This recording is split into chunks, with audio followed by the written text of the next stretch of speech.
To Mr. Metter, Mr. Gonzalez, and the board, faculty, and staff of Westminster Christian School, thank you for guiding us on the way to where we are now. And especially to Ms. Hamming and all the teachers who assisted her to help put this thing together. Thank you to family and friends for staying us through all these years, even though we make it hard for you. And to my peers of the class of 2018, we're finally there. We finally did it.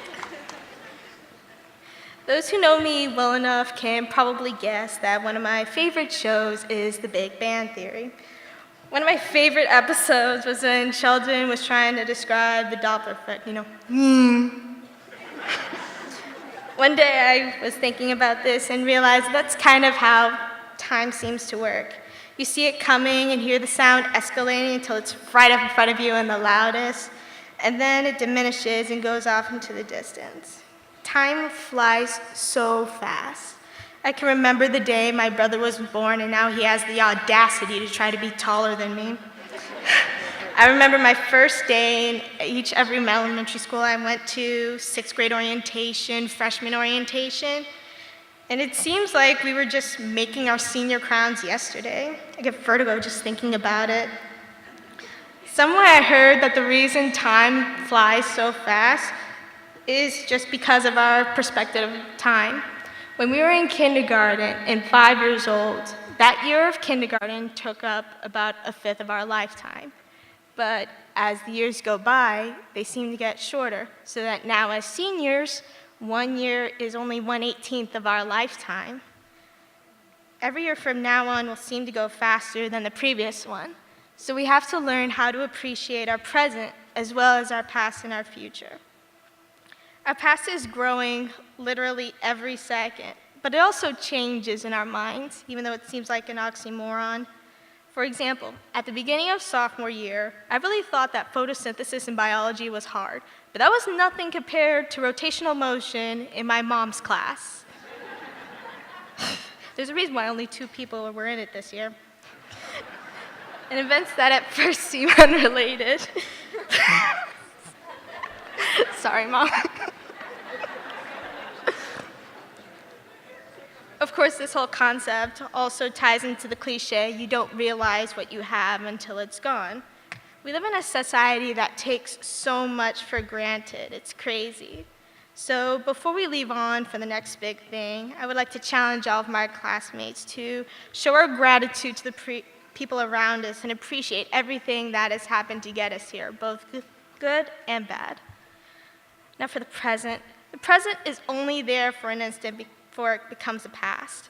In one class, we learned that certain personality types tend to spend all of their time planning for the future or dwelling on the past because the present may seem irrelevant at the time.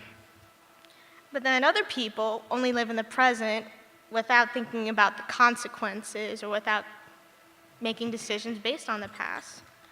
Properly living in the present is to enjoy the world around you without worrying about what has or will happen. Now that we are finally moving on to the next stage, we have to appreciate the right now with our classmates, sometimes for the last time. We have to celebrate all that God has done and enjoy it. And now for the future. The future is tricky. It seems like the whole point of senior year is to just prepare for our future in college or in the workplace. The future is tricky because it's abstract and imaginary, but that everyone already gets excited about. When it comes to the future, it's very easy to stress about it, dread it, and even try to control it. Oftentimes we forget that our future is always already taken care of by someone who loves us and has great things in store. As you heard earlier, Jeremiah 29:11 says that God has already planned and covered the path ahead of us, just like what he did with all of us this year. The special thing about thinking about the future is that it links with our past and our present too. If you stop and look at a moment from all 3 perspectives, it makes sense why and how it happened. But the weird thing about the Doppler effect is that no matter where you are or what kind of noise the car is making, it's still traveling at the same speed and in the same direction. The only thing that really changes is your perspective. On a momentous day like today, we have to take all of these things into consideration. We have to appreciate what was done in the past to get us here, enjoy the celebration of our moments together now, and look forward and be excited for our future. I want all of you today to live and think about today, appreciate it, enjoy it, and use it. Thank you.